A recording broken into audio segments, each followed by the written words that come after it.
Você ligado aqui na Rádio Ubuntu. Todo sábado às 10 da manhã e domingo às 10 da noite, você confere os maiores clássicos do rock and roll de todos os tempos no Rock 10. Uma contagem regressiva com grandes artistas, histórias e muitas informações. Rock 10.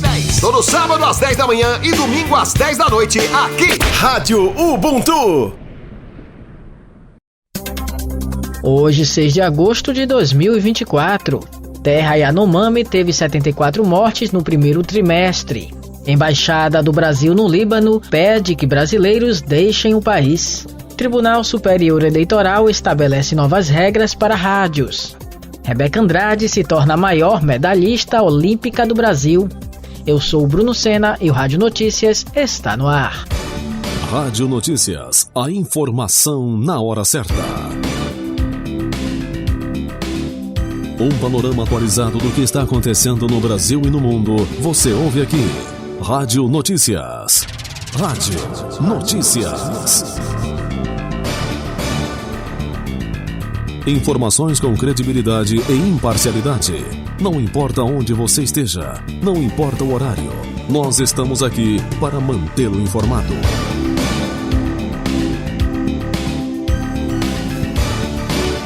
Rádio Notícias. A informação na hora certa.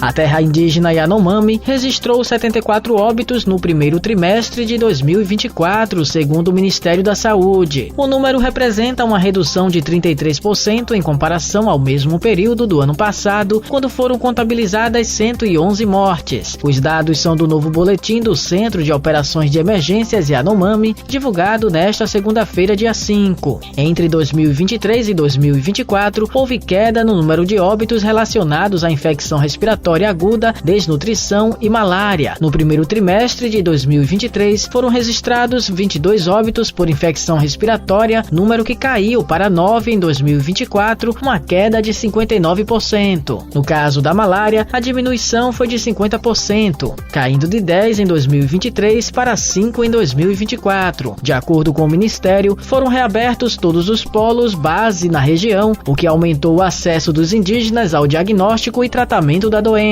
Já a desnutrição foi a causa com a maior redução, passando de 17 no primeiro trimestre do ano passado para 5 neste ano, uma queda de 79%. O governo federal propõe distribuir 15 bilhões de reais do lucro do FGTS aos trabalhadores. Quem traz mais detalhes é Ailton Moreno. O governo federal deve propor a distribuição de aproximadamente 15,1 bilhões do lucro recorde de 23,4 bilhões do FGTS aos trabalhadores neste ano, correspondendo a cerca de 65% do resultado positivo do fundo. A proposta será votada na reunião do Conselho Curador do FGTS, marcada para a tarde de quinta-feira 8. No ano passado, o Conselho distribuiu 99% dos rendimentos das contas de 2022, totalizando 12,7 bilhões de reais. A redução na fatia a ser dividida este ano se deve ao lucro extraordinário de 2023, com 6,5 bilhões de reais provenientes de um investimento no Porto Maravilha, no Rio de Janeiro. O governo planeja guardar esse valor como reserva de segurança para futuros anos, conforme decisão do STF. O lucro recorrente do fundo em 2023 foi de 16,8 bilhões de reais. A divisão dos 15,1 bilhões de reais, se confirmada, será feita até o dia 31 de agosto. Com informações para o Rádio Notícias, Ailton Moreno. Em meio à escalada de tensão no Oriente Médio, a Embaixada do Brasil em Beirute orienta brasileiros que vivem no Líbano ou estão de passagem que considerem deixar o país por meios próprios até o retorno da normalidade. A embaixada pede ainda que brasileiros que não estejam no Líbano não viajem ao país neste momento. Abre aspas. Aos nacionais que julguem essencial a estadia no Líbano, evitar permanecer no sul do país, em zonas de fronteiras ou em outras áreas de reconhecido risco, fecha aspas, afirmou em nota. A tensão no Oriente Médio se dá por conta do conflito entre Israel e Palestina, que potencialmente terá a participação do Irã, além do movimento libanês Hezbollah, que já está envolvido em ataques a Israel. A informação na hora certa. Rádio Notícias. Confira o que muda e a multa por causa do calendário eleitoral nas rádios. As novidades começam nesta terça-feira. Rodrigo Santos tem as informações. A partir desta terça-feira, emissoras de rádio devem seguir novas regras do Tribunal Superior Eleitoral de olho nas eleições municipais. É proibido, por exemplo, veicular notícias que beneficiem diretamente algum candidato ou que indique pedido de voto. A multa pode chegar a R$106 mil.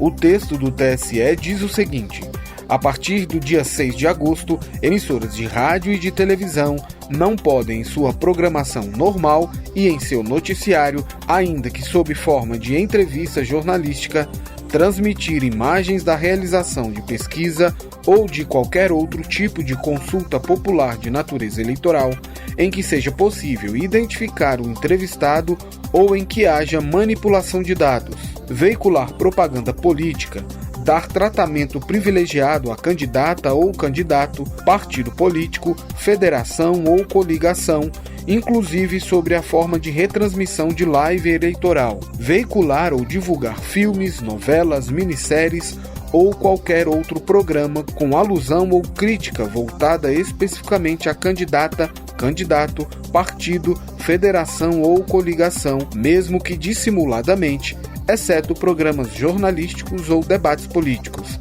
A nota diz ainda: divulgar nome de programa que se refira a candidata ou candidato escolhido em convenção. A propaganda eleitoral no rádio começa em 30 de agosto. O primeiro turno das eleições será realizado em 6 de outubro. Dos estúdios da Mais News em Brasília, Rodrigo Santos. Edmundo González, opositor de Nicolás Maduro, proclamou-se o novo presidente eleito da Venezuela nesta segunda-feira, dia 5. A oposição, liderada por González e por Maria Corina Machado, contesta o resultado da eleição desde o dia da votação em 28 de julho. A autoproclamação de González tem caráter simbólico, porque, segundo a legislação venezuelana, quem tem poder legal de proclamar um novo presidente é o Conselho Nacional Eleitoral, autoridade eleitoral do país. O Ministério Público venezuelano acusou González de se declarar falsamente vencedor da eleição e afirmou que abriu uma investigação contra o candidato e Maria Corina Machado, que assinaram um comunicado. A autoproclamação ocorre após alguns países do mundo, liderados pelos Estados Unidos, considerarem Edmundo González vencedor da eleição. Rádio Notícias. A informação na hora certa. O órgão especial do Tribunal de Justiça do Rio de Janeiro condenou nesta segunda-feira, dia 5, a deputada estadual Lúcia Helena Pinto de Barros, a Lucinha do PSD, por peculato. O julgamento tinha começado em maio. Ela foi condenada a 4 anos, 5 meses e 10 dias de reclusão em regime semiaberto e perda de mandato. A condenação ainda prevê o pagamento de R$ 173.470,57 de indenização pela deputada. A parlamentar, entretanto, poderá recorrer em liberdade sem perder o cargo. A defesa afirmou que vai recorrer da decisão. Segundo o Ministério Público do Estado, a parlamentar nomeou Baltazar Menezes dos Santos como assessor de gabinete na Assembleia Legislativa do Rio entre fevereiro de 2011 e agosto de 2015, mas o homem prestava serviços particulares para Lucinha como pedreiro e cabo eleitoral. Após conquistar a medalha de ouro no solo da ginástica artística, Rebeca Andrade se tornou a maior medalhista do Brasil. Brasil e Espanha se enfrentam na semifinal do futebol feminino. Nado Silva, o estagiário da bola, tem as informações. É ouro! Brasil! Rebeca Andrade conquistou ontem a medalha de ouro no solo nas Olimpíadas de Paris em 2024 e se tornou a maior medalhista do Brasil. Com 6 pódios olímpicos, a ginasta de 25 anos ultrapassa os velejadores Robert Scheid e Torben Grael. Na prova, uma apresentação sólida, embalada pela mistura das músicas End of Time de Beyoncé e movimento da sanfoninha de Anitta. A brasileira se apresentou com a dificuldade de 5.900 e uma execução de 8.266, registrando a nota de 14.166. Simone Biles, favorita ao ouro da prova, ficou em segundo lugar quando somou 14.133, levando a medalha de prata. A também estadunidense Jordan Charles completou o pódio depois de recurso dos Estados Unidos, aumentando a sua nota para 13.766. Ela ficou com a medalha de bronze. A brasileira Ana Sátila da canoagem fica em oitavo no geral do caiaque cross feminino. Depois de 10 dias de competições, a canoagem se despede de Paris. Sátila, mesmo sendo guerreira, saiu sem medalhas, mas arrastou uma verdadeira multidão a conhecer o esporte. Com as corridas do caiaque cross, a empolgação foi geral. Brasil, no futebol feminino, enfrenta a equipe da Espanha. O sonho por uma medalha para a seleção brasileira continua vivo. O Brasil venceu a França por 1-0 nas quartas de final, jogo que foi realizado no último sábado, e se classificou para as semifinais do torneio. O gol brasileiro foi marcado no segundo tempo por Gabi Portillo. Com o resultado, o Brasil avançou às semifinais, que acontecem hoje às 16 horas.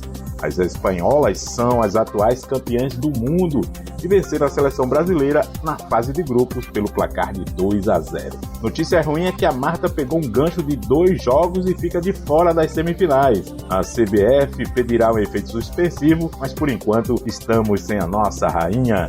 Brasil e Espanha você pode acompanhar com minha narração a partir das 3h50 da tarde pela Igaraçu FM e também pela rcfm.net.